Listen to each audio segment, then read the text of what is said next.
they're already dead. Great. What's on this? This has been a good cold opening. Thank you. Oh, Of course. Yes. You know it, baby. Welcome back. very. Coach Korner K6 this is episode 5, I think. Pretty sure it's 5. We're the usual bunch of boys. And last time, the group decided to try to redeem themselves after their failed first mission. So they were sent to investigate strange energy emissions detected at the casino, the Green Grin Casino. So they went there and stuff, and they figured out really quickly, almost too quickly, one might say, that the dude responsible for making the energy emissions was a guy who was using luck magic to basically like cheat the casino games and make much money. So then, in probably one of the best NPC interactions ever, Kyle seduced the guy.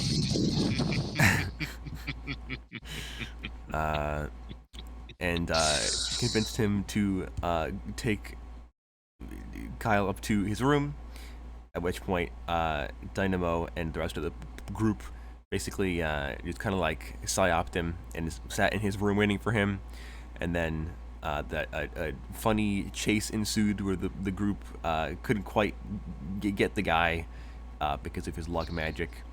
And then he jumped out of a window, and then he fell onto like a window washing thing, and then the group jumped down and almost died a couple times. And then they wrapped him up, and they knocked him unconscious, and then we're getting shot at for a while.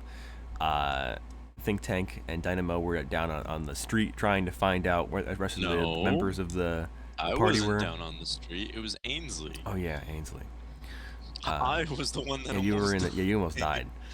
And then Think Tank and Ainsley were trying to figure out where those party members were, and then right as Think Tank closed in on the sniper woman, it was revealed that she had left. She saw that her teammate was too far gone. She had left. Just like that. And then the KE guys showed up. Reinforcements arrived to take the Spades guy away. And then Merlin contacted you guys and was like, "Yeah, I want you to basically the next stage of this plan, this mission, is for you guys to go to the kind of holding interrogation area at the KE branch and question Spades for information regarding his teammates in the casino and their plan with the casino and all of that stuff.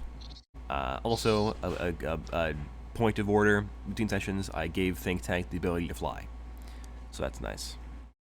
Because I figured, that's a pretty basic telekinetic thing for psionic people to do. And I didn't give it to you at first because it was Mimi, but now you have the power to fly because last time you said you were going to practice floating around. So there you go. You can now fly.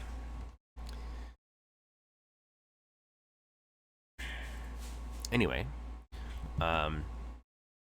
we will pick up them with you guys arriving back at the KE branch, pretty much following the convoy that is carrying Spades back in handcuffs and stuff. And you guys, follow the convoy, the big prison transport truck down into the subterranean garage, and then they take him and they bring him into an interrogation room, like a police station style interrogation room. And Merlin is there, and he's like, "Yeah, I'm going to observe to make sure you guys don't, break the Geneva Convention or something like that, and torture this man. But yeah, go wild and interrogate him, question him for all he knows, figure out what his plan is, or was, I guess, what they're doing there, what are they, what's their deal, All right, sounds about right. Well, who's the best one with charisma?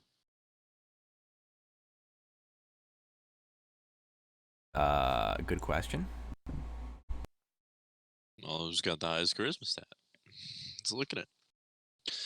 They're a fine-tooth comb.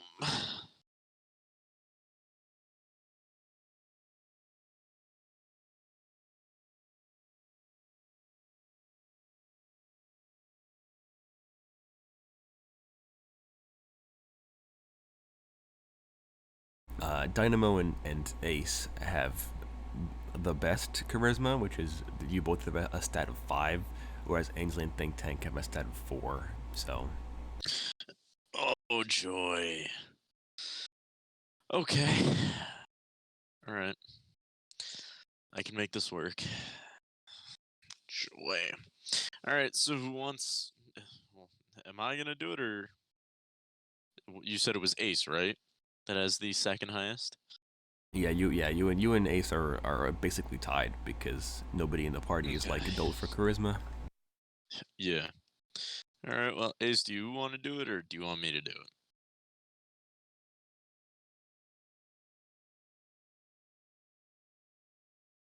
Take your time. Wow. How dare you, Nem? How dare you? So is it me doing this? Just to make sure. Yeah. All right. Cool. I mean, Yeah. you can all be in the interrogation room. You know, Ainsley will brood against the, like leaning against the wall. All right. Yeah. Please. Stuff, so Please. don't Don't let me attacked. be alone. Yeah. After almost dying, I kind of want someone to be there. Yes, your comfort, Ainsley. Yes. Yes. Yeah. All right. Let's get to it.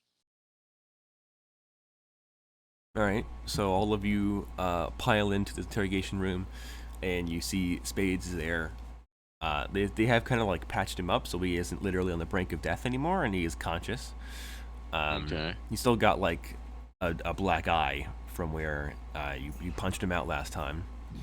But other than that, he seems relatively okay. And he's there.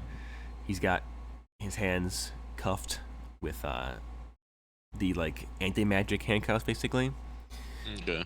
And he's like, if it isn't my lovely captors, I had a feeling I would see you guys again. Well, yeah, that was kind of obvious. I thought it was clear that you knew you would see us again, because what else would you be sitting in an interrogation room for? I'm like, well, I don't know. I mean, I don't know how you people do things. I don't know if you were gonna be the ones questioning me, or if it was your boss guy. And he kind of points to the one-way mirror. Only it was our boss. Oh, you would have been lucky if it was our boss, but no, it's us. We're mad. Well, at least I'm mad. I was like, why are you mad, good sir? Nothing bad happened. That's what you think. You ran. So, in my eyes, immediately, you're guilty. He shrugs. Alright. Well, anyway. Let's not dwell on that. What we are going to dwell on, though, is your friends. And he's like, I want you okay. to tell me their powers and where they might be. He's like, well, you see, Hearts has a big heart, Clubs has a club foot, and Diamonds has like a diamond-studded tooth. You're punking me, aren't you? He's like, I don't know, am I? And he kind of like leans on over the table and cocks an eyebrow at you. Listen, either we can make your stay here very fair, very comfortable, or I can ensure that you're in unceasing agony the entire time you're here. And he kind of leans back in the metal, the steel pipe chair that every interrogation room has. And he's like, "Oh, don't you worry, friend." This is a massive bluff, by the way. Yeah, of course. And he's like, don't you worry, I'm gonna be out of here by tonight, one way or the other. That's what you think. I'm like, oh, I know. When he says that, can I do like a little mind sweep? Okay, of like, you're gonna read his mind? Yeah. That would be smart, yes. Okay.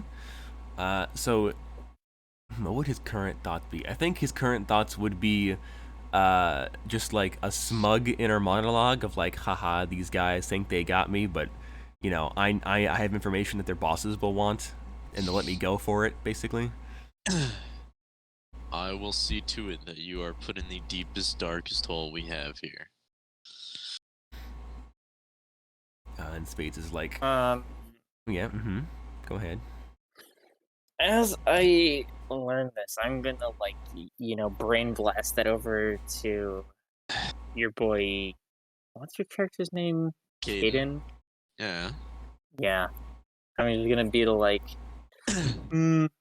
he seems pretty confident about the whole getting out of here thing. Might want to ease up on the whole uh living hell persuasion route. Wait, what am I doing right now?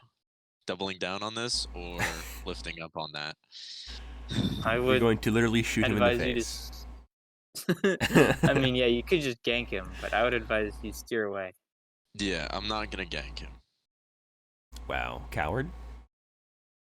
No, I want this man to suffer.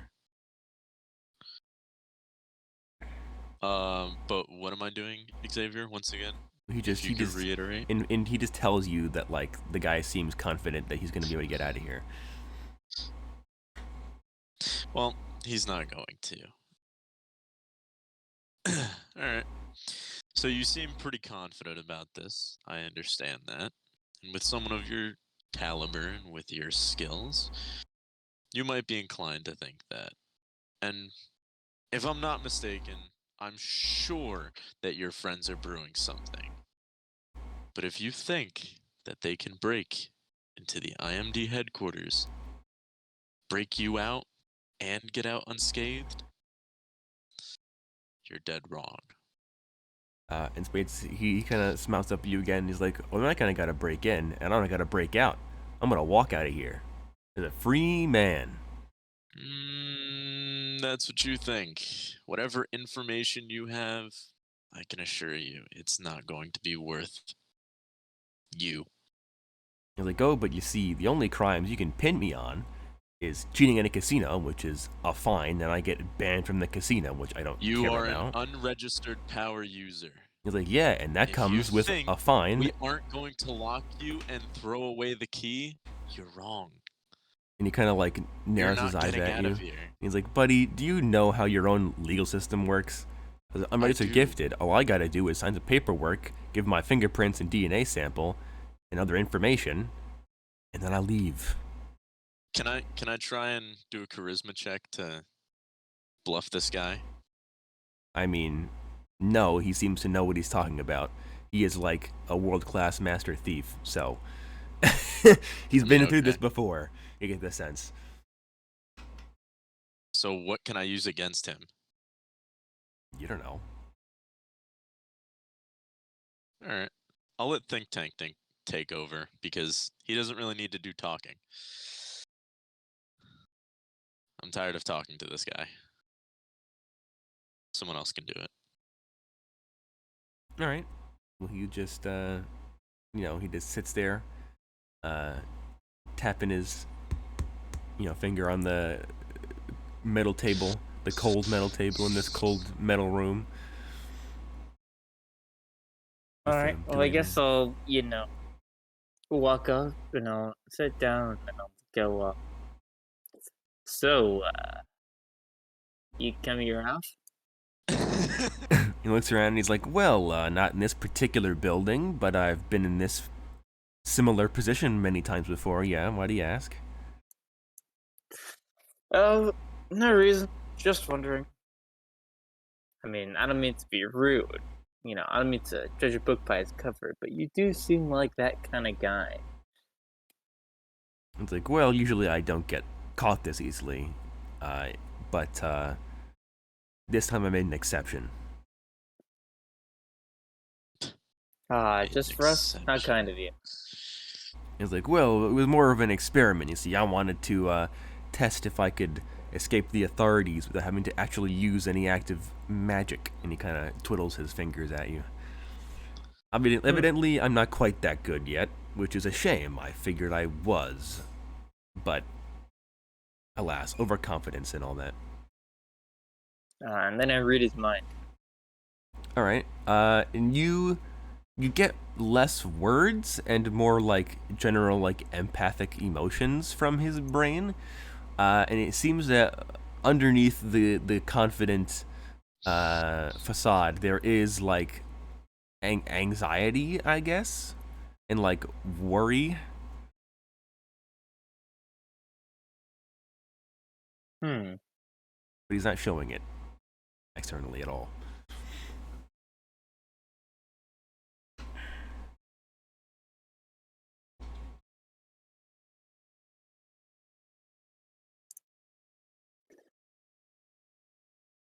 He just kind of sits there staring at you and at the mirror and the two-way mirror against the wall and at the rest of you gathered there staring back at him intently.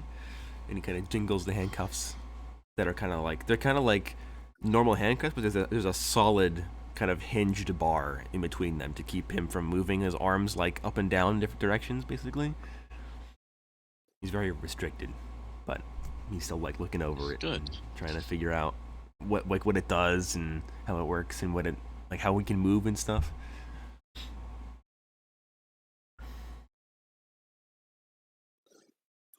Well, I suppose you seem quite confident that you'll be out of here relatively soon. So I won't try and take up much of your time, but I am interested on what you'll be doing once you get out. Like, oh well, I guess it depends on how soon I get out. To be honest, I fear my teammates may be in a bit of a spot of trouble. You see, so once I get out of here, I'm going to make sure they're okay, and then after that's done, we're going to promptly leave the city. I think. Hmm.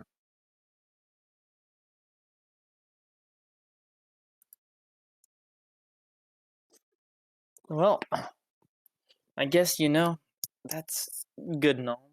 Having friends to watch your back, you watching theirs, and all that. But what sort of brought you and them, my extension, to this of all things? And he kind of like I looks at mean, you, and he's like, "Well, it's kind of in like our name. We're the four suits. We're like we're card theme kind of going on." well, no, I get that. It's kind of a little too on the nose if you ask me. But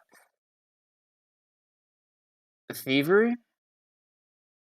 I mean, not Oh, one for it myself, but but, suppose well, everyone has their he's like, "Well, yeah, we gimmicks. I mean,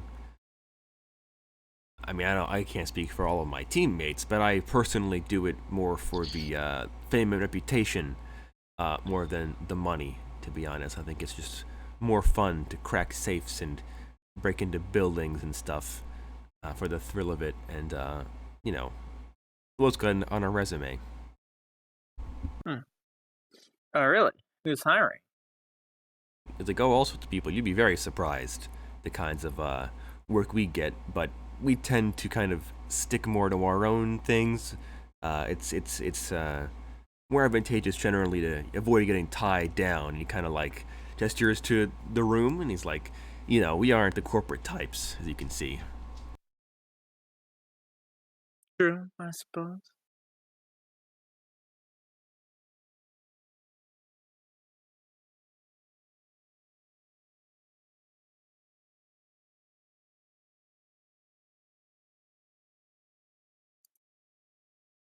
And he's like, but there's some honor among thieves, I suppose. So we have our ways of doing things. We don't kill anybody. We don't take from the poor or the needy. We don't work for people who are particularly disreputable. And that code of honor gets us into trouble sometimes. And I think when this particular situation might be one of those occasions.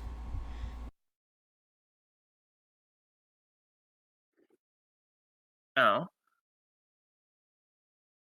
He's like, well, yeah, you're like, well, let's just say that I'm going to have some words with one of my teammates for convincing me to let myself get arrested for this. But to be honest, I think at this point, it's kind of worked out better than I had expected. And he's like, but didn't hear this from me or anything, but I kind of had to put up a little bit of a fight. So, and he kind of looks to Dynamo and he's like, I do apologize for that little bit of a longer drop in a short stop, if you catch my meaning. And he kind of winks at you. He's like, but I couldn't just hand myself over without a fight, or else some of my less reputable associates in the underworld might start getting the wrong idea about the sort of things that I'm up to. And you can imagine that being a snitch doesn't tend to warrant a long lifespan out on the streets, the hard streets. So yeah, I do apologize a little bit for that. Although it was a fun experiment, wouldn't you agree? I'll come back into this conversation and be like, all right, you've got me interested. So who are you flipping on? Like, oh, I'm not. That's gonna get you out of here. Like, I'm not flipping necessarily on anyone. And he just kind of leans over the table and he's like, but you can consider me a concerned citizen who happened to witness some awfully unfortunate information during our scouting of the casino. And you see, that's why I want to get out of here, because I think that my teammates are going to try to rob the place, not knowing the things that I know. And I don't think they'll be very healthy if they manage to get out of the building again. A big if.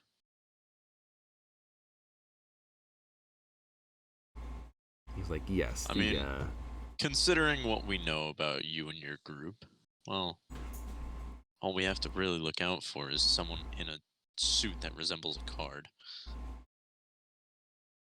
He's like, well, we aren't all quite that, that on the nose. He's like, but I tend to be when I put on my costume, because I think it's funny. And he snaps his fingers and his face changes, like, basically his features disappear except for his ears, and this kind of like illusion of like a green, like the same shade of green as money is.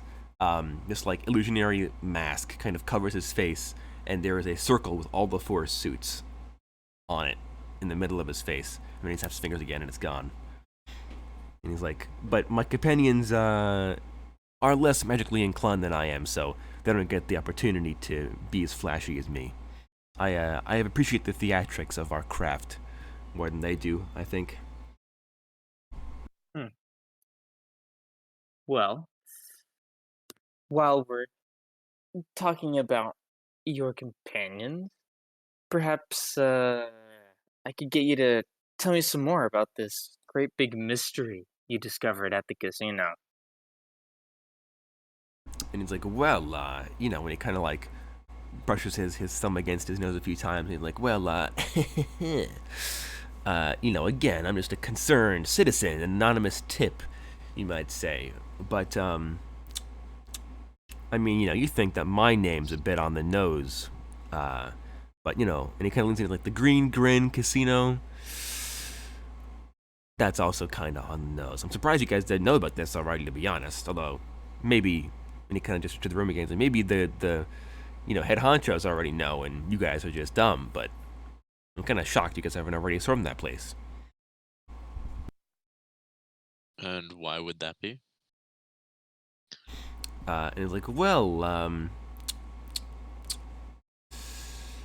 how familiar are all of you with a certain criminal organization? I think they're known to operate in this city or around this city. Call themselves the Face Gang, I think is their street name. Okay, and if it's a legally owned and operated building, then we can't do anything about it. Like, oh, I mean, sure, the casino is legal, I'm sure. But that hidden laboratory underneath the casino is most definitely illegal. Alright, so now that you've just told us what you knew, what's keeping us from just keeping you here? And then Merlin walks through the wall next to you, and he's like, "I am," and he's like, "You four, take the rest of the day off. I'm going to finish this interrogation if you don't mind."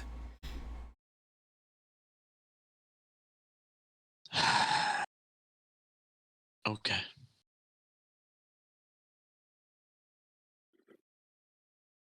I'll stand up to go, and I'll say to Spade before I leave, "Nice talking with you, although I hope if we do meet again, you'll go easier on my pal the next time.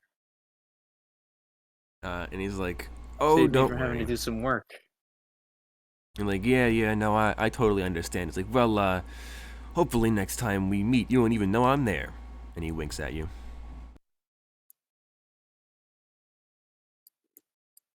And with that, I'll go. All right. So you all leave and head home for the night, and it is towards probably like 6 o'clock, 7 o'clock by the time you guys got out of the interrogation room. You guys did spend like all day at the casino, and then wrapping up and then driving back and everything. So you all go your separate ways. You clock out, and you all go to bed. Wake up the next morning, bright-eyed, bushy-tailed indeed, and you all head back in to the branch to work. And as you guys kind of, again, for dramatic timing, I'll say you all arrive at the same time. I'll walk into the front lobby, the main KE skyscraper building, the headquarters. The receptionist behind the desk kind of looks to all of you, and she's like, good to see you all this morning. I think Mr. Merlin wanted you to report to conference room 87B, if I remember correctly, for a briefing, I believe. All right.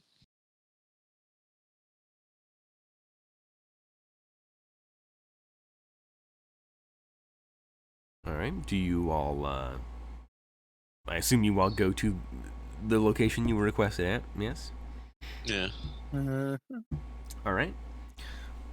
So you all head up through the elevators, and you all make it to the conference room. You were called to the same one where the you guys have met for both mission briefings so far. And you all walk in. And Merlin's already there for once. He actually beat you to the briefing, and he is currently like texting on his phone or something. And you all walk in, and he's like, great, right on time. And he puts his phone away, and he puts a screen up on the projector, and it is a shot of the front of the Green Grin again, the same one you guys saw the first time around. And everyone's like, "All right, please, everybody, please take your seats." Like, I've got a lot of explaining I have to do, I think. And he gestures to the table. Oh boy.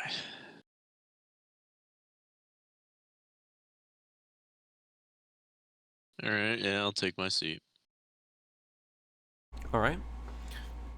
You all take your seats at the long conference table.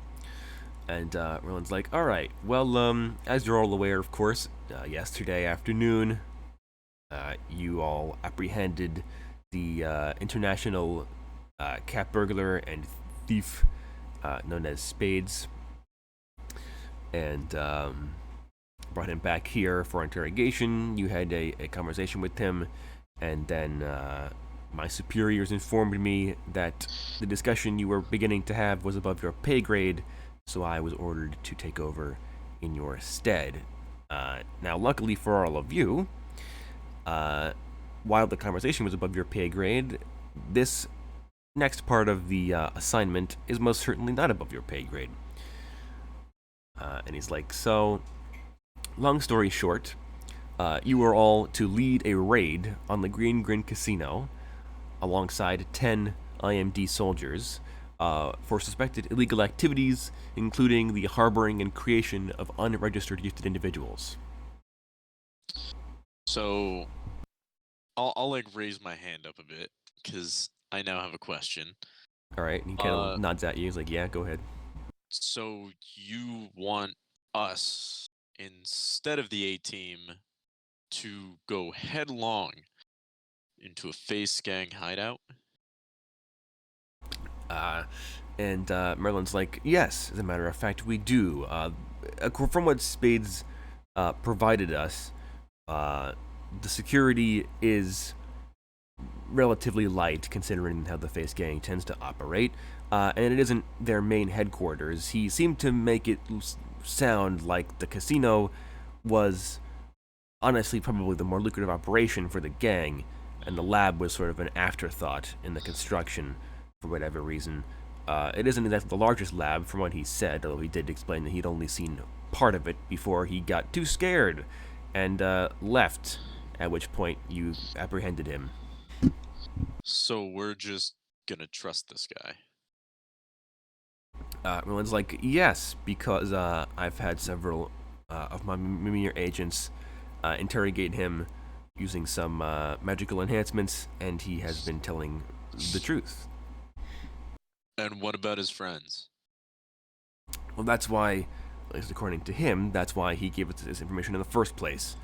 He believes he, being a thief, isn't capable of going in there himself, but he believes his friends are likely trapped down there, or at least will try to break into the place, not knowing there's a lab there, and get themselves killed, or worse. So he decided to warn us in the hopes that we would go in there ourselves and save his companions if they're already down there, or at the very least, prevent them from being able to gain access to the building by raiding it.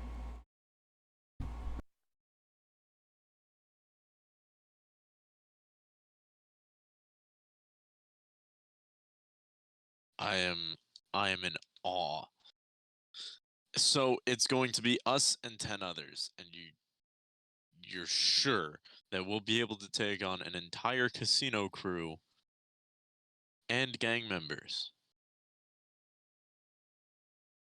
Merlin's like, yes, although you, of course, will have access to additional reinforcements if you require it, although I don't expect you will. From what Spade said, the laboratory isn't exactly on the highest of securities because it is apparently relatively well hidden.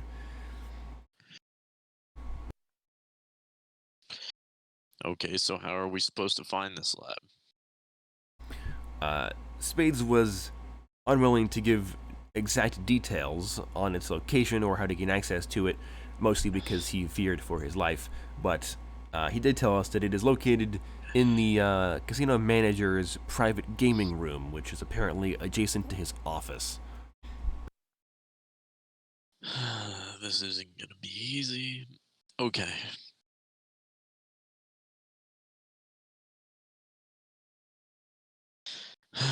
All right.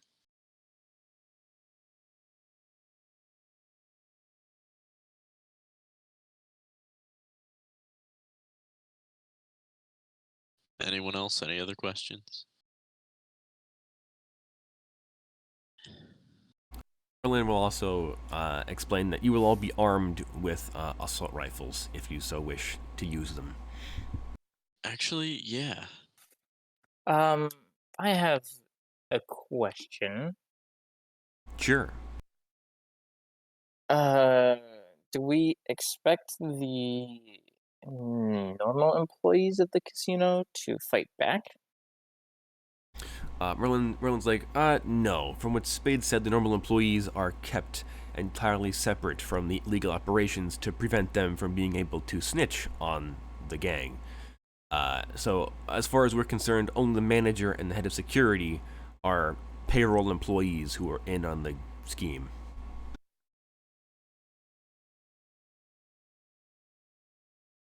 So all we have to do is just walk in there and go to the manager?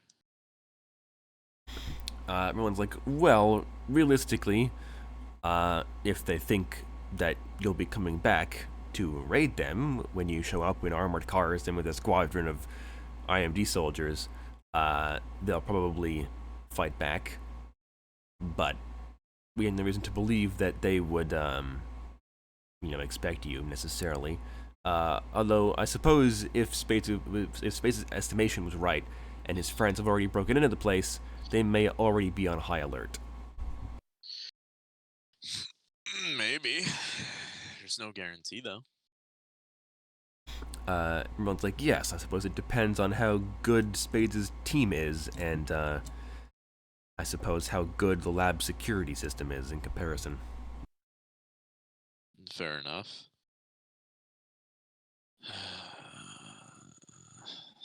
This is a job for the A-team.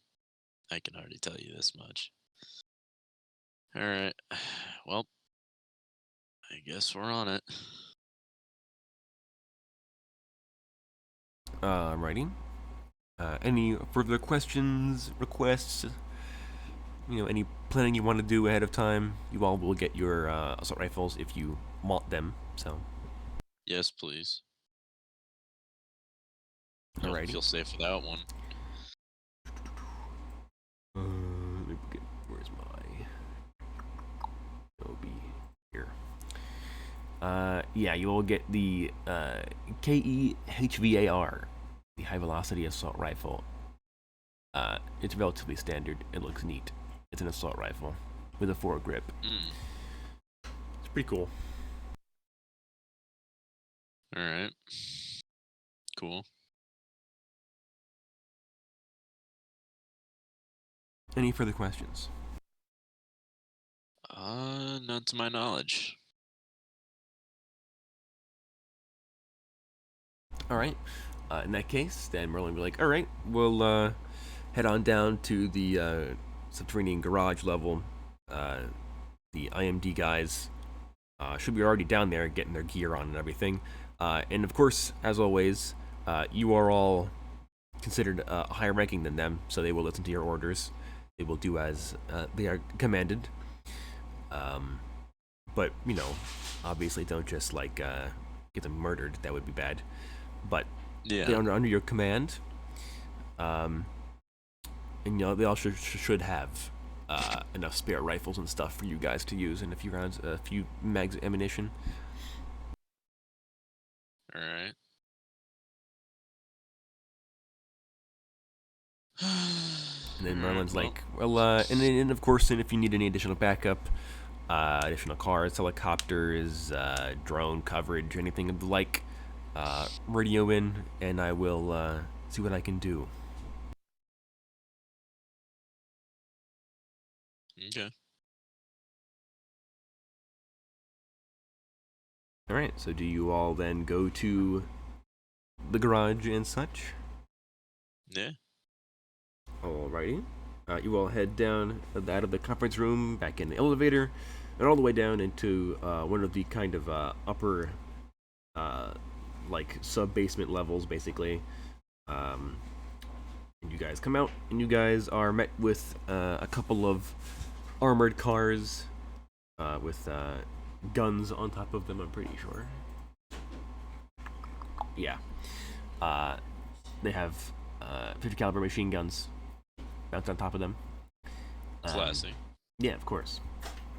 And then alongside them is a squadron of kind of mostly geared up IMD soldiers, but their assault rifles and stuff all locked and loaded. Their ballistic vests and helmets and stuff being adjusted and equipped properly. Alright. Well, no use in waiting. Let's get busy. Alrighty. So yeah, you guys walk up, and one of the soldiers, who you assume is like their commanding officer, walks up, and he's like, gentlemen, you must be the agents we've been assigned to work with today. Is that correct? Yes it is. Like, great. My men are ready. So, we're ready to head out when you gentlemen are. Alright, sounds good. Get everybody stacked up and ready to go. Alrighty. I'm assuming this guy knows what he's in for. Yes. You can assume that they've all already been like briefed and stuff on their own. All right, good. They're not gonna rock up to the place and be like, wait, what? We're fighting face gang members? We are fighting these guys? What? I would have thought we were here to fight children. That's what the IMD soldiers look like. I thought this was just a standard practice. Like, yeah, man, a standard drill. I thought this was a drill. Yeah. This was a simulation. Just like the simulation. Thought we were getting ready. Yeah. Just like the simulations. And then this is the standard issue assault rifle that you all get to use as well. Bob.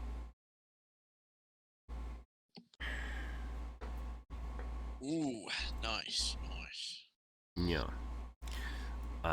So yeah, the soldiers, finish getting ready. They hop in there.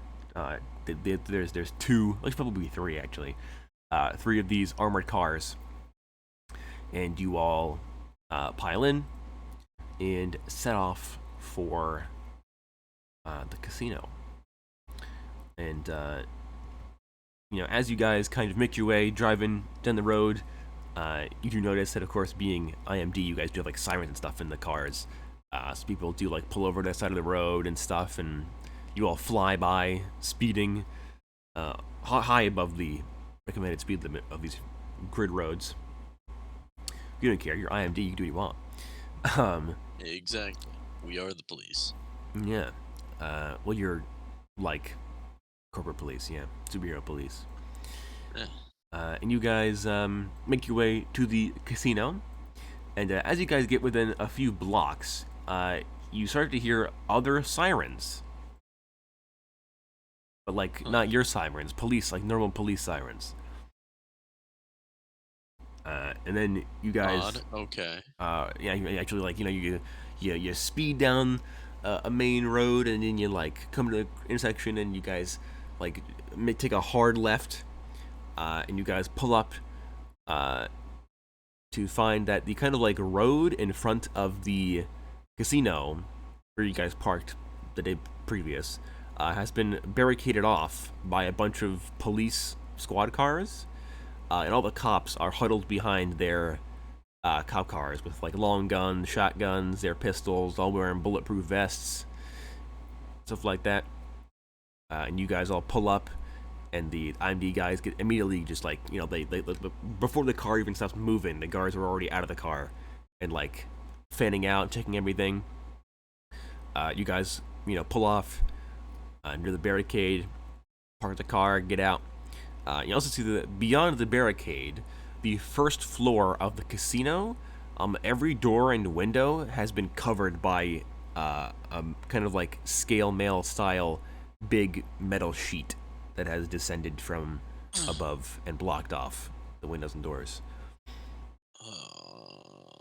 And you guys walk up, Okay. and this kind of like early to mid 40s white guy, brown hair, kind of balding, a little bit of comb over, but a thick like 80s cop mustache. He's got a cup of coffee in his hand and a donut in the other hand, and he walks up to you guys, and he's like, I didn't expect to see the IMD here. And he kind of sips his coffee. Kind of our business. It's kind of our job model, He's like, well, are you guys here for the casino too? Yeah, why wouldn't we be? You're like, oh, well, I don't know what you guys are doing here. And he looks over, he's like, they don't tell me anything. He's like, but probably like 20 minutes ago or so, we got a phone call from, dispatch got a call from 911 saying that they heard gunshots coming from inside the casino, and then a whole crowd of people came running out of the building, and then the automated security shutters came down and locked everything up real tight. And he kind of takes a bite out of a donut. And he's like, he's over there. And he points to like where the front doors used to be of the casino. And one of the metal plates has this big circular dent in it, like bumping like the outside. And he's like, if you could tell, like we tried to hit the doors with a battering ram, and didn't work. And then I had some guys try to shoot through it, and that didn't work. So you know, that's nice, I guess. All right. Can you get a cutter? He's like, well, I can see if I can get one brought down here if you need one. Please. I'm like, all right, I'll see what I can do. And then he shoves the rest of the donut in his mouth and walks over to like a SWAT van, basically that's like parked like on the sidewalk, basically across the street from the casino. So, what do you guys do? Well, looks like we're waiting until we can get this door open. You don't think we could try something here and now? Well, what do you Maybe avoid the way? suggest? Uh, powers? Maybe? I mean, all right. If you want. Who's gonna, take the door down?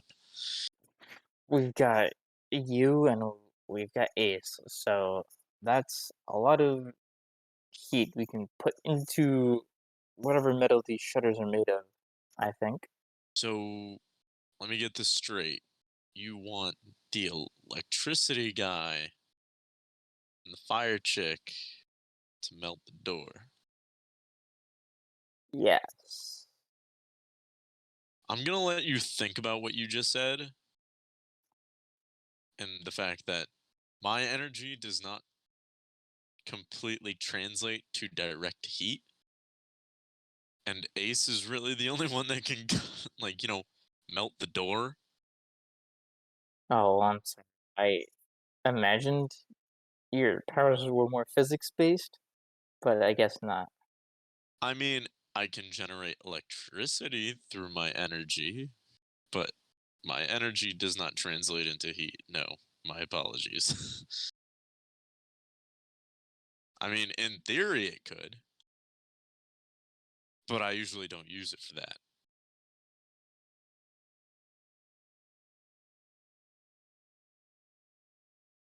Banksley walks up to like one of the like metal like shutters where like there used to be a window, and he just reels his metal arm back and just. I'm gonna make a check for him to see if he can actually punch through Breaks this it. shutter. Yeah. Ah, it does. So he, and you see that like it's like he punched like a new porthole in a ship's hull. Just a fist-sized hole gets poof, punched in the steel shutter. And he kind of like scraping metal sparks as he yanks his arm back out. And then comes back over. He's like, "It isn't invincible, just really hard." Good to know, Ainsley. Good to know. He shrugs and walks back over. And the cops are all aiming their guns at the hole that he made in the shutter. With good reason. Yeah. Well, never mind. I guess we have our entrance. Alright, I completely forgot that we had a tank. And she's like, "Hey, I'm not fat." I never called you fat, I called you a tank. Well, he might not be fat, but he definitely is thick. And I, wriggle my eyebrows. He's not fat, but he's fat. PHAT. Yeah. Yes. Fat where it counts, catch my drift. Ainsley just chooses to not hear this and walks back over to the metal shutters. He's like, "So, Understandable. are we going on through this way, or do you want to look around back, or like, I don't know, try something else?" You do see that like all the other floors of the building, the other like 70 plus floors aren't barricaded. They're all still normal glass windows and stuff. Well, I what's mean, the I don't group know. consensus? Maybe if Dynamo is up for having a nice reunion with his old buddy, the window washer, we could make I swear. another entrance. But I swear. I'm not going on another window washing unit unless I know that no one's going to mess with it. And she's like, "What do you mean? I only shake it a little bit." Ainsley. Ainsley. Mm-hmm. No. No. yes, but yes. But no. but Ainsley have you shrugs. considered? Yeah, I have considered yes, and I don't want to consider yes anymore. Let's just go in through the hole you just made. Well, it's only like a fist-sized hole. You can't like crawl through that. But Okay, so Ace, go or melt we the can rest. deform it. all right. I'll have Ainsley can like pry the shutter apart basically with his arms, his manly, thick arms. He does so. He got an 8. So he puts his fleshy arm on one side of the hole, and then he puts his bionic hand on like the bottom part. And he just like how this what's an analogy for this? It's like It's like tearing a phone book in half. no, when you like peel it's kind of a Banana? niche analogy. But if you're like ripping carpet up and you cut like part of it through, so you have to like rip the like fibers underneath the carpet out, and it comes off in You're this like perfect strip. Yeah, I know, it's very you're right. niche. That's a very niche analogy. Yes, it's a very niche I've analogy. never heard a more niche analogy. My I think point that is the is, most niche yeah, analogy I've ever heard. it's the only image I could think of in my head for whatever reason. But my point is that he rips like the shutter down, and it peels off in a perfect line down the middle, basically from where he punched the hole. That isn't how that would work in real life, but don't question it. So He's a special man with a very special set of skills. yeah. I think he could be voiced by Liam Neeson. That'd be pretty cool. Anyway, He could be. so yeah, he just like, his muscles bulge and his bionic arm whirs and hums and stuff, Winter Soldier style, and he just tears this metal shutter apart, and he kind of like rips some of the like, the slats just fully off of the shutter towards the end. He's like, screw this, and he starts like prying them off of the like bolts to keep them into the shutter. Okay. You do also see that Ainsley also punched the window out when he punched through the shutter. So there's no more window behind the shutter anymore. But after like a good couple of minutes, he does rip enough of the shutter away so that there is no more. Like it is big enough for you guys to at least like duck your head and kind of like crouch walk through. Oh, nice. And you can all see clear as day into the main casino floor, and it is totally empty. The machines are still whirring, lights are still on. There's still like the music playing in the background, but there is not a single soul. Well, let's get busy. I'll take the step through. All right, you perish. Cool. Sick.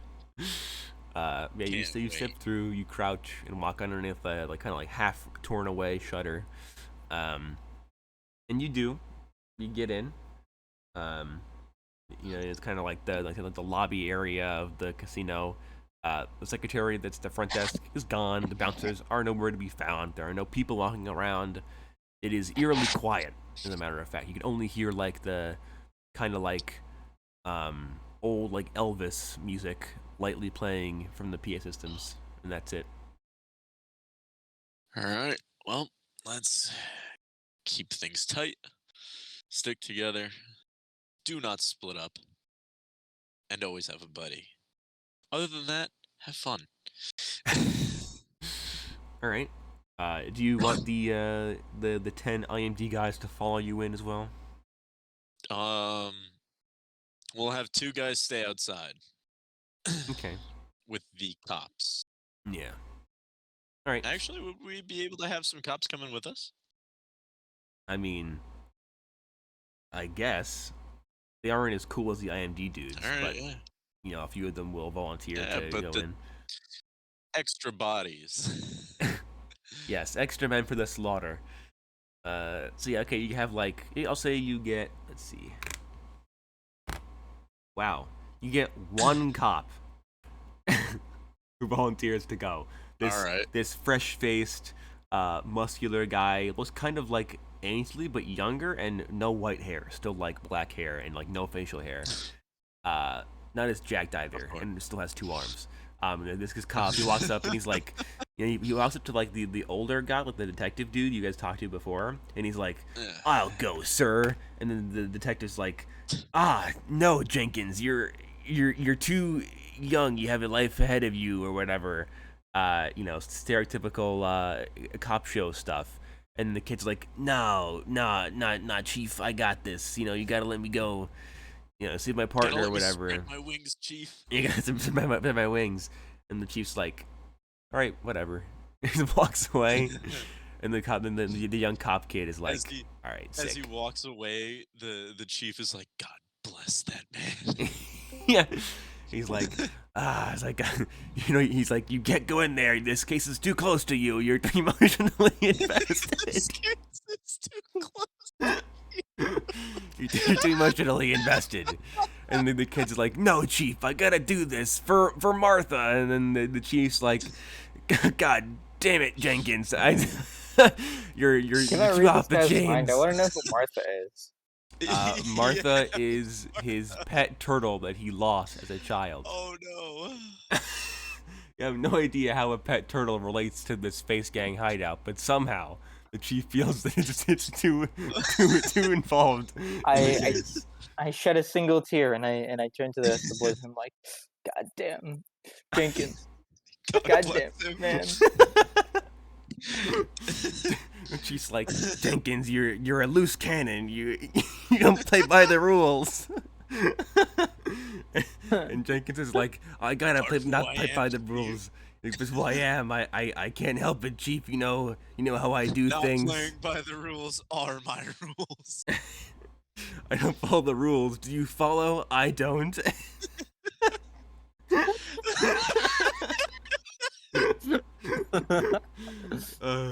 Then she's like, "Well, I can't stop you, Jenkins, but just know you're 1 day away from retirement."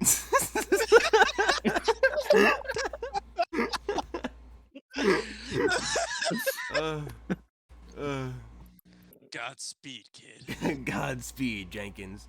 And Jenkins salutes the Chief, and he's like, "For Martha." And Jenkins, like, football spikes his ceramic mug of coffee into the asphalt, and he's like, "What am I gonna do with you, Jenkins?" And then storms away. You can hear him weeping very loudly in the distance. "Martha, no." And you sit there wondering what kind of reality TV show, cop drama, Brooklyn Nine-Nine style cop show these guys are a part of. And Jenkins turns to you all, and he cocks his Glock, and he's like, "I'm ready, boys." Okay. Whatever you say, Jenkins. Crazy son of a bitch. I'm getting into it now. And he's like, you know it, random IMD agent," and he storms into the building. No fear at all. Okay. All right. Well, let's follow Jenkins' lead and get the fuck in there then. Okay. Yeah, so Jenkins. I guess he's on point now. Yeah, Jenkins is now point man. And then the eight IMD agents, Jenkins and you Shrug. four. Yeah, of course. All the other guys just shrug. Yeah, IMD guys turn to you. I think the captain of the IMD squad walks over to you all, and he's like, "Yeah, this will happen sometimes. The local cops, they get kind of uppity because they know that like we're around and stuff. Uh, yeah, it'll probably be fine." He just kind of keeps walking. Probably. Yeah, it'll Probably, be yeah.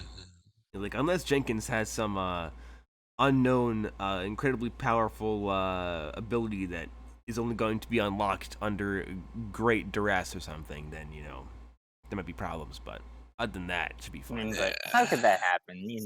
The odds of that are literally 1%. I mean, that sounds about right. No reason to worry. And like, yeah, you know how it is. And you guys enter into the front room, reception area, the lobby of this casino. There is the kind of like that like desk where they have like you exchange the cash for the chips. They have that pavilion over to the right and built into the right wall. There's nobody behind it, and it is still eerily quiet. But now you can hear Jenkins kind of like humming the Hawaii 5-0 theme under his breath.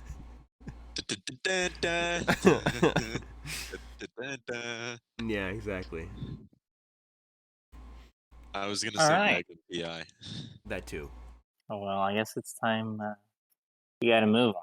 We have a location. So.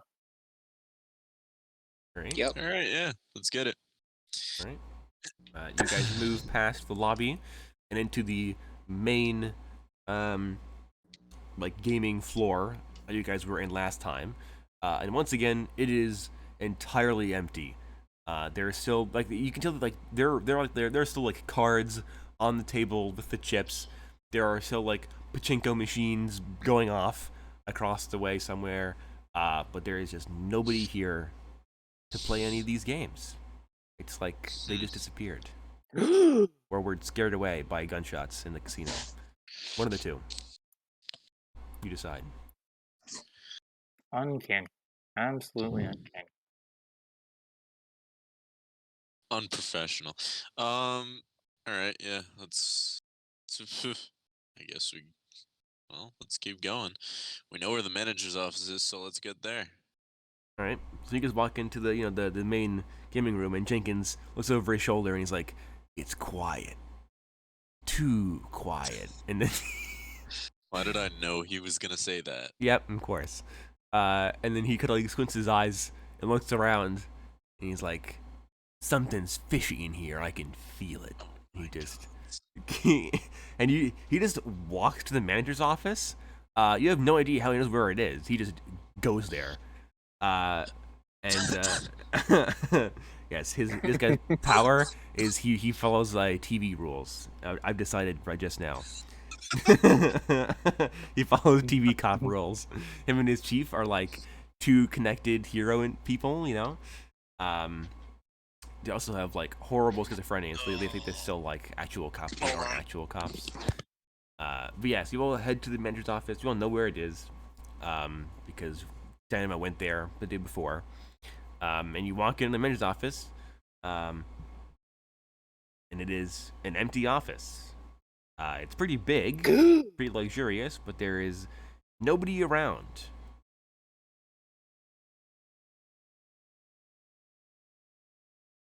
There is, however, a door on the left wall against the kind of like far end of the room. And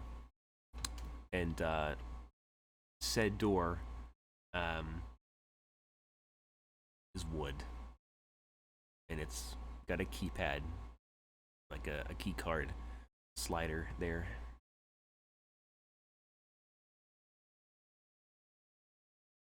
All right. Well, I don't presume any of us have a key card, so. That is correct. I guess technically, well, no, Dynamite would have had to have given the hotel room key card back to the hotel before he left. But so you guys have no key cards currently. Alright, well then I guess I'm just gonna have to knock it down. Alright. I will roll for Ainsley. Oh, you get a 10. He walks up and he kind of just like places his like bionic hand against the door where like the doorknob is kind of like shoves the door, and it breaks off out of the door frame and stuff, and it goes flying. And you see in the room there is a billiards table, a pool table that has been flipped onto its side, and behind it are standing two heavily armored guys. I will provide the art for them. And you guys would recognize them as being Face Gang mercenaries.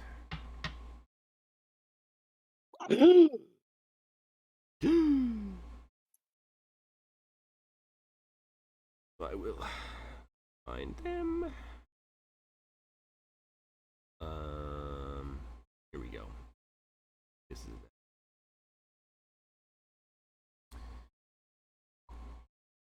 Here we go.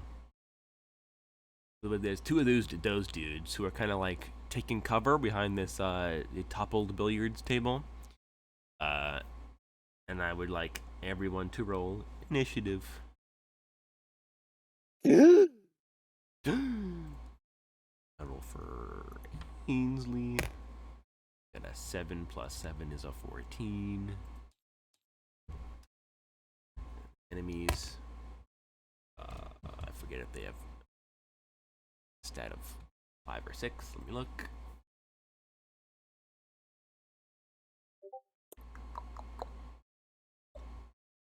Uh, 5. Okay, so they got a 10 in total then.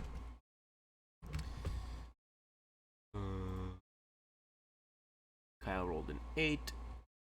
That is 13. Alright. The rest of you then. Think Tank, Mr. Dynamo. Also, I should mention that probably be muted for the encounter, so please be mindful of me texting like, so where's everyone? You're all deceased?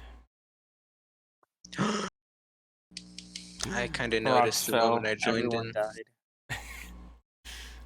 No, you guys are at the casino. Martha.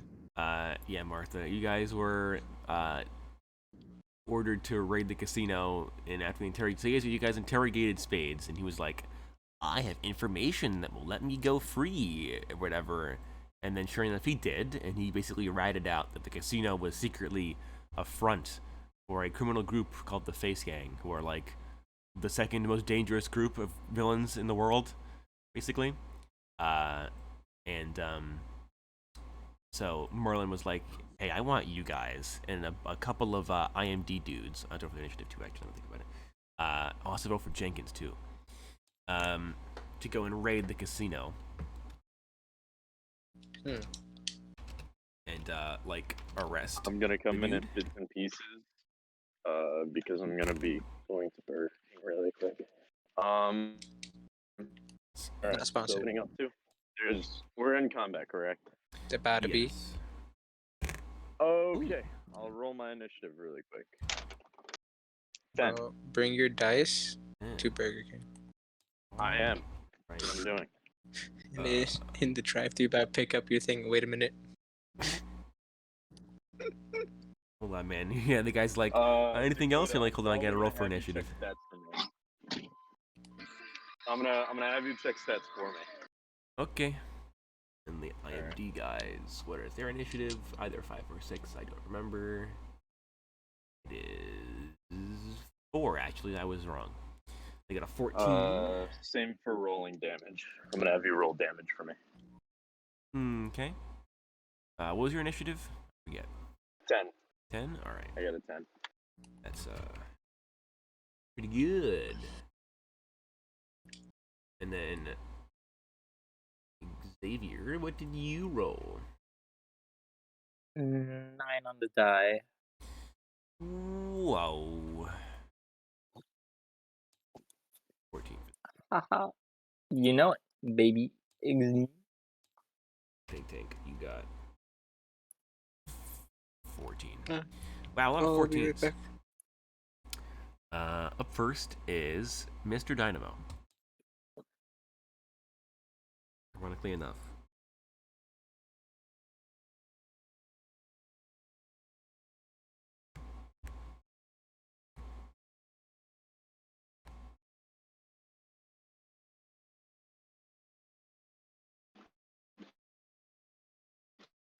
To these big burly guard guys. How far are they? They'd probably be like... Kode. They would be... like 20 feet away from you? Not very far. Alright. Say.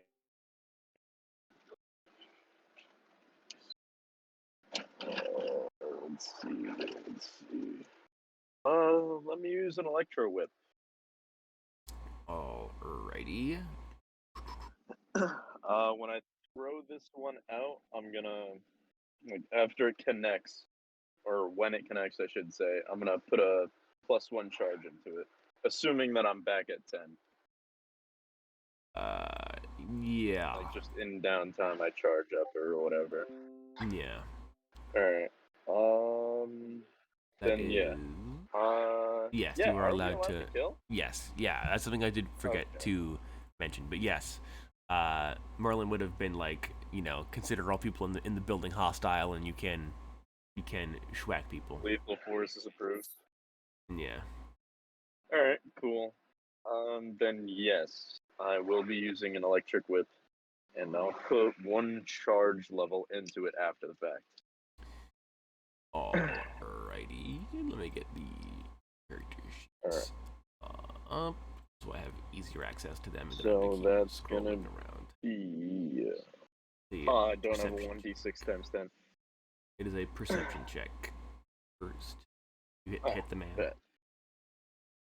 Alright, that's a 9. Alright, you do hit. So it's 1d6 plus 10 plus your bare hand is already 1d6. So it would be, let's see, no. So it's 1d6 plus the second one. The second one would be 3d6 in total. But you are down Yeah, I'm to gonna need you to roll that for me. 7. Alrighty, that can be done. Nice.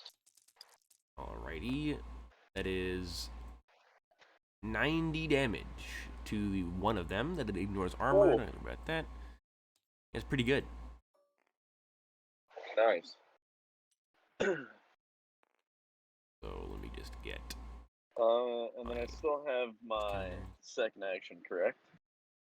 Yes, you do. I would like to do a restrain. Alright, on the guy you just hit or on somebody else? On the second guy, because there's 2 of them, right? Yes, there are. There's 2 of them. Okay, then I'll do this on the second guy, because the first guy's probably not looking too good. Alrighty. Then that is 1d10 endurance? yes, an endurance and a charge level. Alright. Back down. That to is 6. a 7. Alright. You do succeed. So then he needs to make an endurance check. Get a 5. That it does pass.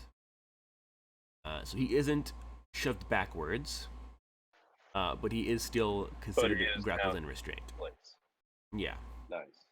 Uh, Alright, that should make an easy target for anybody wanting to shoot. I completely forgot I have a rifle on me. yeah, you do. You all have assault But it's rifles, I'm fine. assuming. Unless you got like, I guess, Yeah. Did all of you take assault rifles, or I know that Ainsley did, another Dynamo did. I mean, I did. Yeah. Let's see. Strained. Probably keep this out. Damn, what do you mean?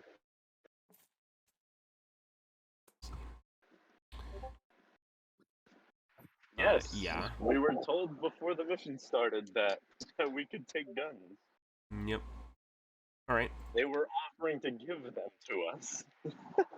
So then, Xavier, do you take a rifle as well? I would have take a firearm. grabbed a rifle before we left. Alrighty. So everybody's got a gun. Okay, everybody's got long guns then, in addition to your pistols and tasers as well. Like, you keep that in mind. Okay. What about me? I'm the human taser. Yeah, you're the human taser. So that is Dynamo's turn. Up next is the IMD soldiers, Think Tank, and Ainsley, all on the same initiative. So I think that only the highest agility is Ainsley, so I'm gonna have him go first. Stat for the I think Ainsley rolled a 7, and then Ainsley rolled a 9, and then the IMD guys rolled a 10. So you all happened to get the numbers to give you exactly 14. Like we had like 10. No, we had like 3 10s rolled this initiative counter. It was ridiculous. The stats for it, I'll actually copy paste into the chat because I do have them. Obviously, so I will provide those to you guys when I find them.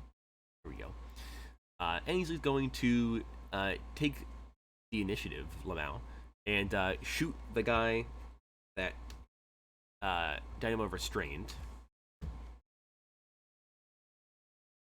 Go.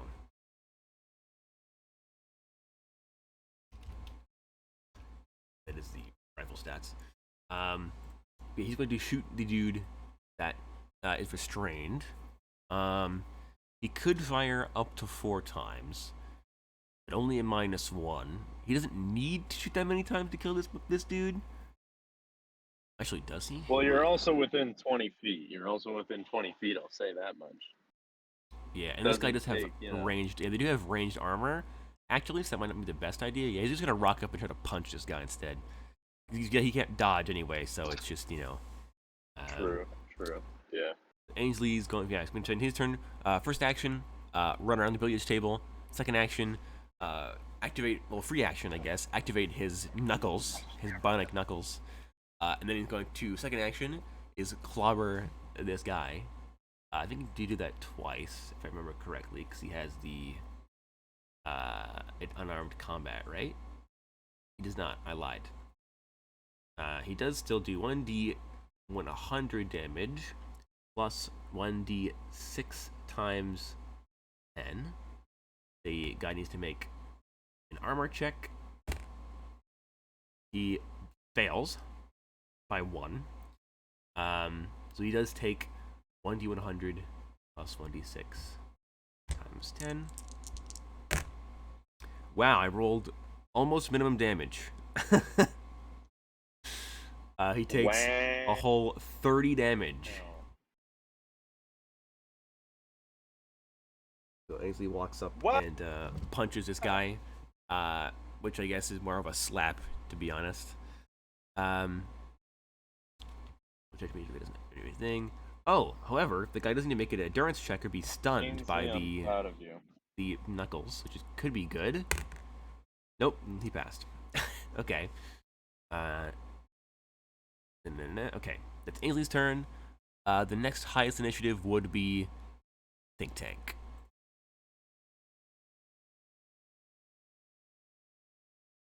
All right. Well, I think this is a pretty simple turn. I see people, yes. Yes, there are 2 of them, 20 feet away, ish. Cool. I open fire. All right. How many times can I shoot this gun? Up to 4.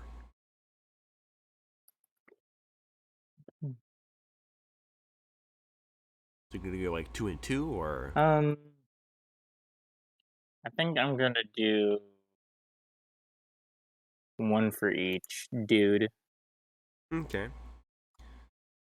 There is no penalty to that's this. a crit. Ooh. And that's a 3.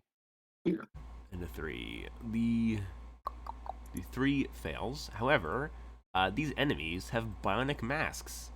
Literally the bionic upgrade, which means crits don't deal double damage against them because they have the helmets. Well, I rolled shit damage. Wow. otherwise. Well, what did you roll? And which of the two do you want the damage to go on as well? You can choose. Is there a difference between them?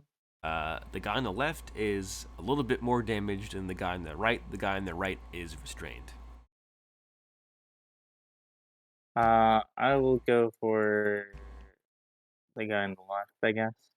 All right. He crit his armor check, so never mind. The damage is meaningless. So, Think Tank, being unused to using a rifle, fires 2 shots, 1 at each guy. The first one whizzes past the dude's head as he's kind of squirming around too much, being currently like tased by this whip around him. And the bullet misses him and hits the ceiling. The second bullet hits the second dude square in the chest, but it just gets stuck in the guy's heavy Kevlar plating and seems to do nothing to him. But the guy does like grunt and like wheeze under his mask because that still hurts a lot, even if it doesn't actually like deal damage. That's your first action, Mr. Think Tank.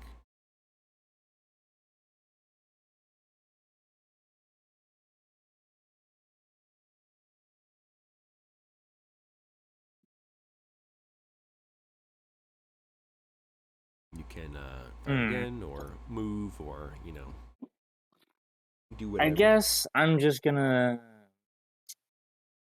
seeing I do basically nothing, I'm gonna go, well, shit, and actually, something I should ask before I blow my second action on nothing. Am I in cover? For the sake of, you guys probably would be stacked up in the door, so yes, I'll say you guys are in cover. Okay, then I'm just gonna go, well, here goes nothing. I'm gonna fire 4 times. Alright. 2 and 2? Yeah. Alright. That is a minus the 1 to crit, each check. that's a Alright. nat 1, that's a 9, and that's a 7. Okay. Without the negative. Okay. Well, the 3 of them hit, then the last bullet jams the gun, which is unfortunate, but whatever. But 3 of them do hit. I'll say that two on the right guy hit, 1 on the left guy hit. I will roll armor checks for them. First one is a pass. Second one is a pass. Third one is, oh my god, also a pass. Are you kidding me? Are you kidding me? It's happening again. Oh I rolled God. 2 7s and a 10. And then last turn was also a 7. Last action was also a 7. Jesus Christ. Okay. So you just like spray this rifle a bunch of times, and the bullets ricochet off of their helmets and off of their vests harmlessly.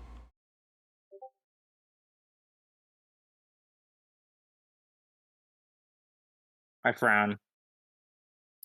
And end my turn. Okay, great. In that case, it is the IMD soldiers' turns. There are 8 of them.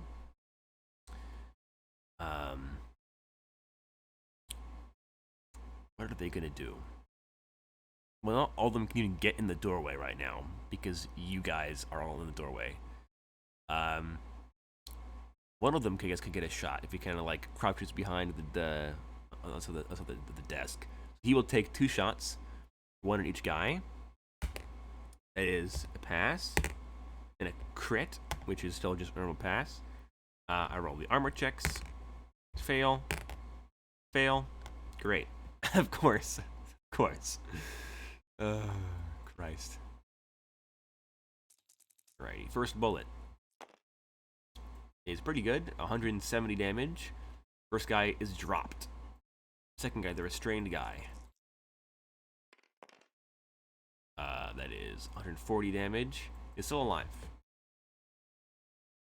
So there's one IMD guy. He runs around the desk. The captain, I'll say, of the squad. He takes the initiative and he drops to a knee behind the desk and he bang, bang, and he hits the first dude like in the collarbone where like the armor isn't covering as much anyway, like in like a little like joint in the armor, and and the guy like and like blood spurts out of it, and that guy drops.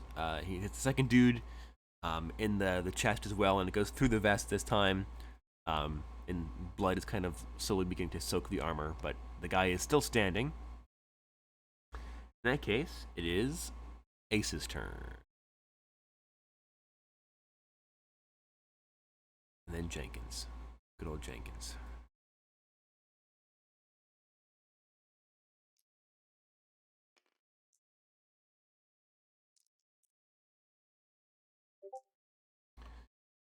Alrighty. So first action, you're going to walk up and you're going to punch the guy using your Pisto Fire. Hit the dude. There is one enemy left. An IMD dude shot one of them.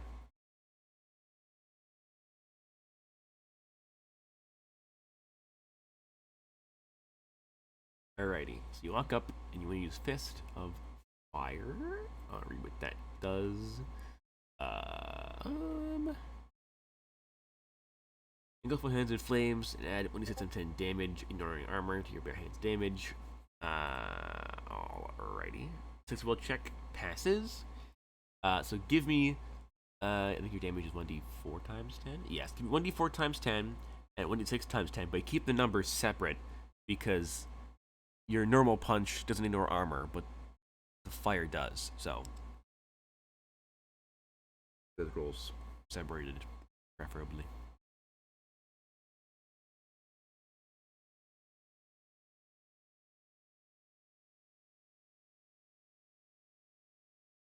Yeah, 1d4 and 1d6 separately.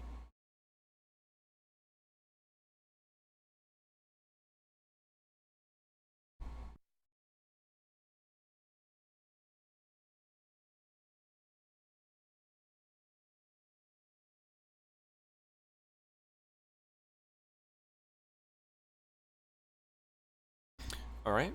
Well, ironically enough, roll another 10 for the armor check. So, the 30 is negated, but the 50 does still go through. And you do punch him, and you take 50 more damage. He is really close to perishing at this point. Down to like 30 health, I think. So that's Think Tank's turn.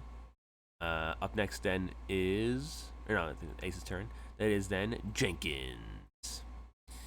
Jenkins will, he only brought a pistol in here because, you know, he's that kind of guy. He's going to take 2 shots at the remaining guy at a -1. Fail. Fail. Okay. God, that's a bad start, Jenkins. Second action, 2 more shots. That's a pass. That's a crit, which is a normal pass. That's 2d100 damage. Actually, go to armor first. Fail. And a pass. This guy takes 2d100 damage. Don't roll minimum damage. I almost did, but I rolled 50. The second guy is also dropped. Combat is over. So you all see, you know, as this dude perishes, as the first dude perishes, Jenkins bang, bang, bang, bang with his Glock. He fires 4 times. The first 2 go wide and almost hit Ainsley in the face. The last two shots, first one smacks into the armor and bounces off his helmet harmlessly. The last one though, hits him right, like in that kind of like glowing central, like visor thing, like monocular, and it shatters the monocular, and blood flies out, and the goon collapses to the ground, leaving you all in there with these 2 corpses. Ace and Ainsley would see that there is a big like metal trapdoor built into the floor that you would assume was under the billiards table, but because they tossed it over to make cover for themselves, that I forgot to take into account, goddammit, but it's fine. Yeah, because of the billiards table thing, you can now see this big trapdoor, probably like, you know, it's probably a bit bigger than the billiards table was, and probably was covered by rug. But yeah, probably like 12-ish feet long, 5-6 feet wide. It's currently closed. All right. Is there any like physical sign of a button? Yeah, there is like, so there's like the big trap door, and then there's like towards the edge that Ace and Ainsley are. There is like a tiny like series of like creases in the metal, and you kind of like, and Ainsley kind of reaches down and kind of like grips it, and it kind of like pops up and stuff, and it kind of pops the latch on it, and it kind of like automatically opens up a little bit, and it kind of swings up wide, and it reveals a staircase that descends down into a lit metal hallway. All right. Well, I suggest we all get ready and stack up. No, actually, nobody got injured because the enemies didn't get a chance to even go because you guys have a lot of backup with you. But yeah, I suggest we get ready and stack up and go down as a unit. Alrighty. You all gather into the private gaming room. You know, Of course, those that are tankier and powered at the front. All right. Jenkins takes regular point. Guys that are just here to help out behind us. Oh my god. Of course, bro. Of course he does. Of course. And then right behind him is Ainsley. And then I'll say, then it would go Dynamo, and then Think Tank, and then Ace, and then the randos, the IMD dudes. And you guys descend the stairs for about 30 feet in this hallway before it turns 90 degrees to the left. You're on the corner, and there is a big 10-foot wide by 10-foot tall-ish steel like airlock door, basically like a big reinforced door with another keypad next to it.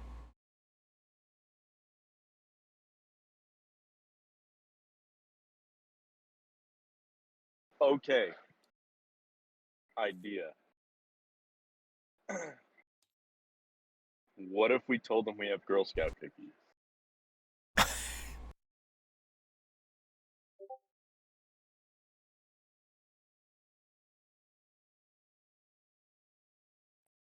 Do you think he would surrender peacefully?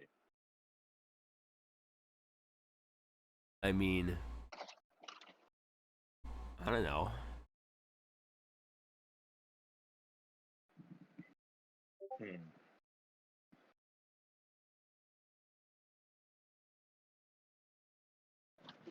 All right, well, I guess we should check out the keypad. All right. The keypad is like a standard 1 through 0, 1 through 9, and then the 0, and then like the enter key and the backspace key buttons on it, and it seems to be like a 4 or 5 digit passcode.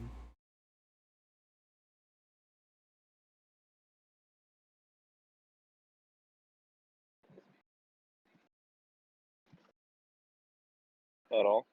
Eh? I said, can I see which numbers are the most worn out?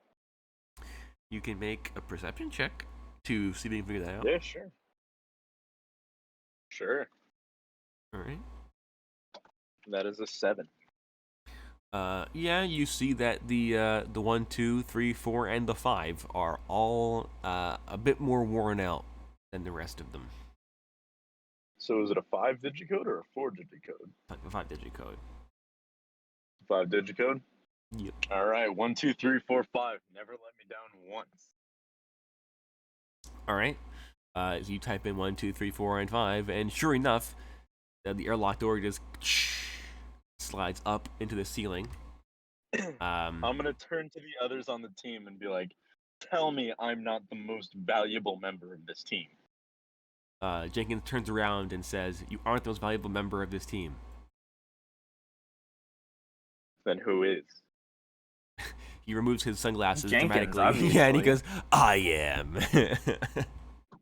I am. Yeah. then the NCIS theme starts playing. No. Oh wait. No. CSI. I mean, CSI Miami, yeah. But yeah, you guys, the airlock door opens and it reveals a 15-foot deep, 10-foot wide airlock interior with another one of those big doors on the other side. Also, I should mention, in this airlock, I almost forgot about this. Leaning against like the far corner of the room, there is a really big dude. You would only assume probably like 6.5 feet tall, probably like an easy 6 feet wide, with pure muscle, not fat. Huge dude in black and gray like skin tight suit and a black and gray like ballistic mask over his face. And he is covered in bullet holes and is bleeding profusely, but seems to be breathing, just unconscious.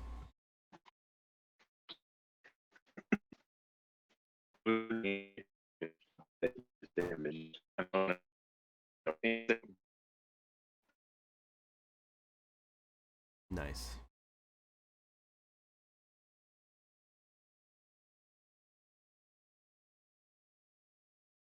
I did not catch a single word of that. So that's nice. I was gonna say, if the guy was undamaged, I was gonna turn to Ainsley and just say, Ainsley, sick of him. Yeah, no, he is unconscious, bleeding quite profusely from a handful of bullet wounds in his torso area, generally. A couple in his arm, a couple in his legs as well, but mostly just center mass.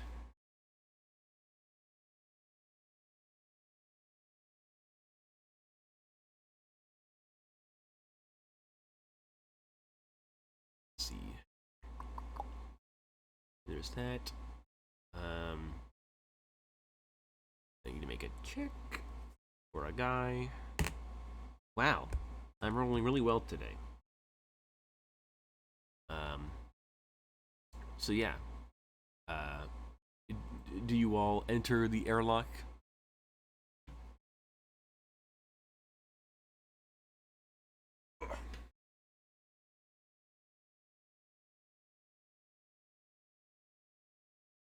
Do I? Do you? I don't know. He's taking point. Well, I guess Jenkins is already in the airlock. He just has no self-preservation at all. He's just going for it. And then I guess Ainsley will follow after him, I suppose.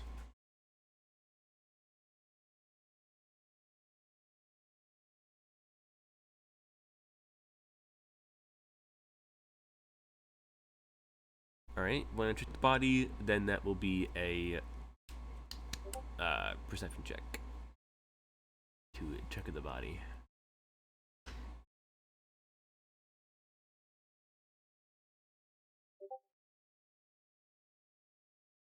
And alright, he is alive, breathing, and just unconscious despite having been shot like half a dozen times with what looks to be like a relatively high caliber round, like some 6.2 or something similar, a rifle round for sure.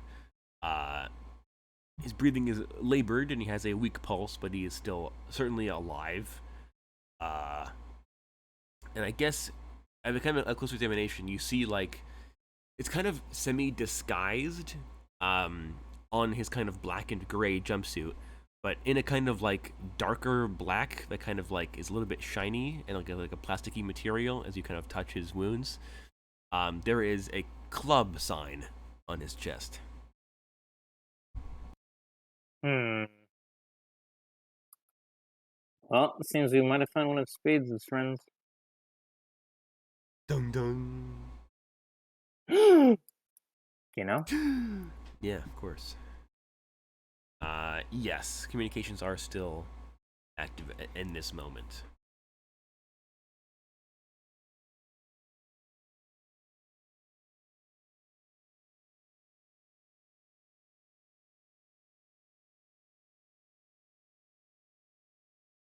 All right. You call back to Merlin or whatever, and you request them to send like ambulance and stuff to the location to pick people up. And Merlin's like, all right, yep, they'll be there in a few minutes. And I guess the IMD guys will haul the unconscious guy out of the airlock and stuff and meet the ambulance out front. Okay, you tell him about the dude. Yeah, Merlin's like, yeah, that sounds like you like one of Spades' buddies. So look out for the other two members, I guess. Merlin's like, and if the big guy only got to the airlock before being taken out, he's like, I am hesitant to want to know what happened to the rest of his friends, but I guess you'll find out in any case. And then you hear him like go and start talking to the like dispatch for the ambulance and stuff and yelling orders at people. Hmm. But yeah. So other than that, what do you guys do?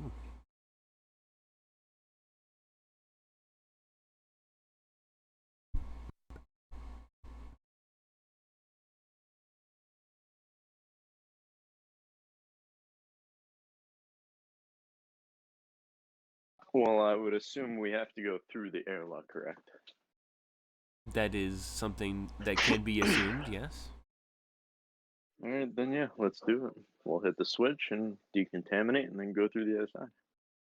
All right. You guys all kind of pile in as the other, basically all the IMD dudes had to go up to make sure that and help carry this massive man because he weighs like easy 500 pounds of pure muscle. It's honestly kind of shocking that like this guy got taken out by only this many bullets because he is huge. But you all pile in with Jenkins, and would any of you? No, I don't think any of you would know. Okay. Yeah, so as you guys kind of all get in, and you kind of like flick the switch to activate the decontamination sequence, the door behind you closes, and like a bunch of like jets in the room kind of like spray. It's like a mist, a chemical mist of some kind. It smells. What would it smell like? That's a good question, actually. I guess it smells kind of like ozone, which Dynamo would obviously be very well acquainted with. I'm going to take a wild guess. I'm going to take a wild guess, and stop me if you've heard this one.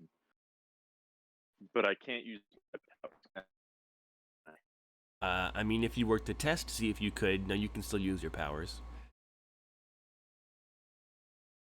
I can still use my powers? Yeah, you all can. That's not, just I'm gonna test that. Yeah, you like, static, like kind of like rub your hands together really quick to make a static shock, and zzz, and yeah, it still works. It works? Yep. I'm good? Mm-hmm. Okay, because it smells like ozone. Yeah, it does smell like ozone. You don't know what that means, but it smells like ozone. It also kind of smells like, like, how would it? I guess it kind of smells Can like. I like make an intelligence check or an insight check to like see if anything's different about me? Well, there wouldn't be. That's the thing. Like to this see is if just... this did anything to me. No, it didn't do anything. You don't feel any different. You aren't like, it isn't bronze in water form or whatever. You're totally fine. Yeah, it I'm smells not like having my bodily function shut down before my eyes. Okay, cool. no, you're not being like poisoned or anything. It smells like ozone and a lake, like kind of like damp, not like mold, but like dampness. Is this? It's like lake water or some shit you're with?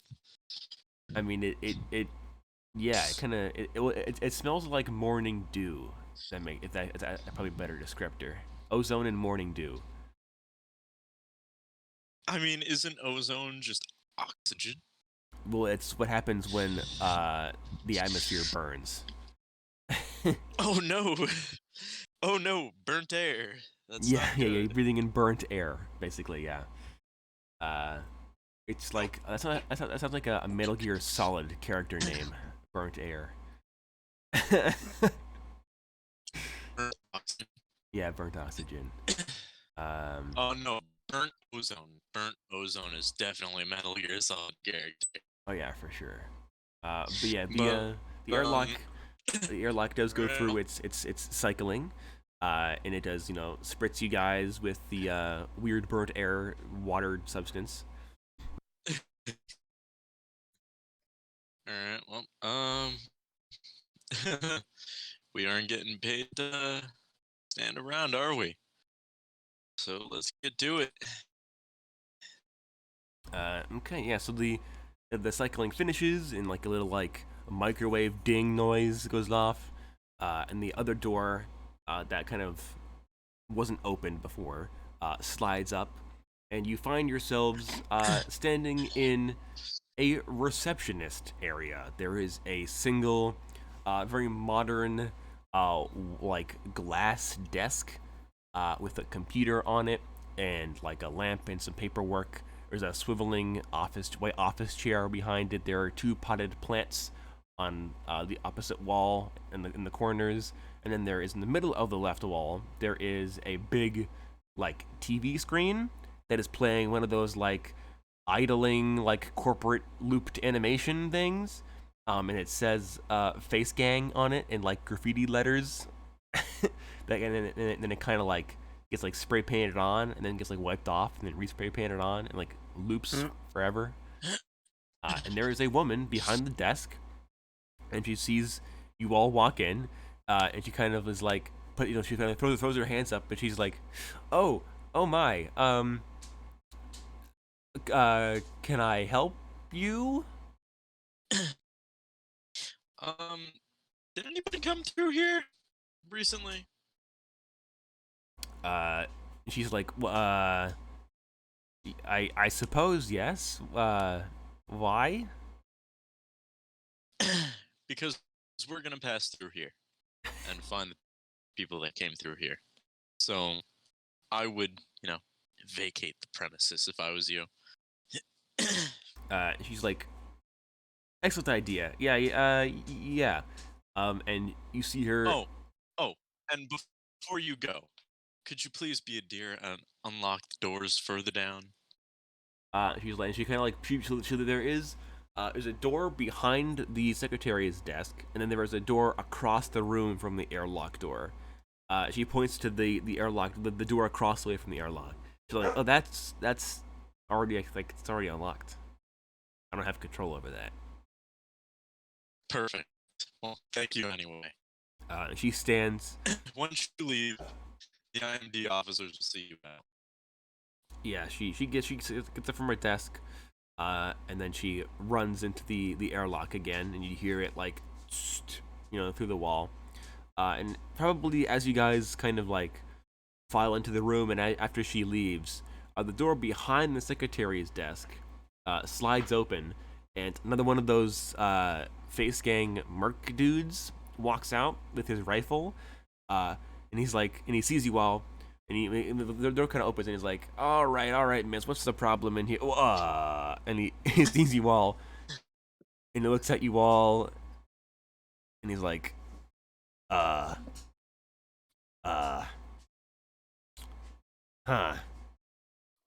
It's at this point that I read the mind of the secretary. Read the mind of the secretary.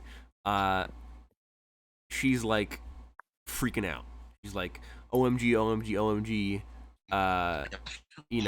I just narrowly avoided death. And then after that, she's like, well, hopefully the silent alarm I tripped will, get those gosh darn dirty heroes captured like those other guys that came through here earlier today.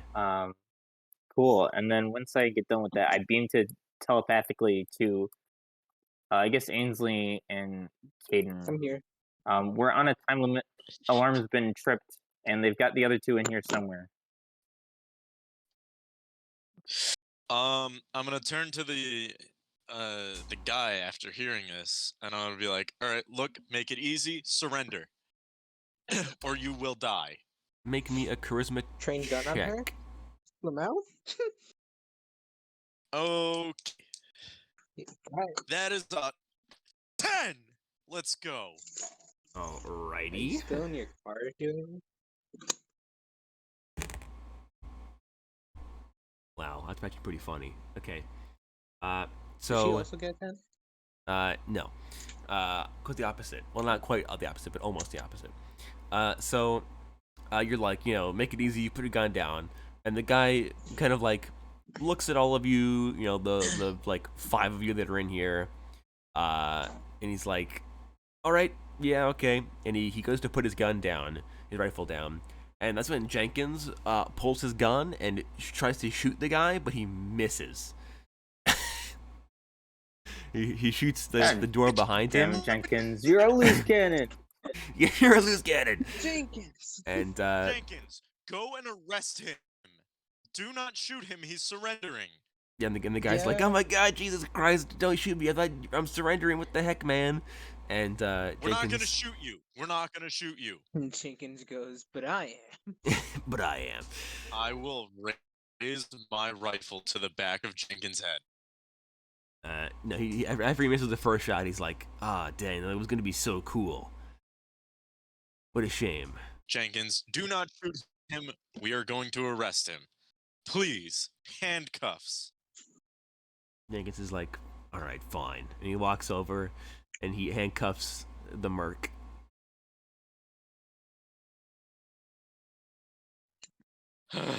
Now, Jenkins, if I could ask you for no more heroics, let's finish sweeping out this place so we can find these, I guess, thieves, and get them out of here as well as shutting this entire place down. Now, how many of us are there? There's 5? Yes, there's the 4 of you and Jenkins. Correct. And now this merc as well. Okay. So, I say that 2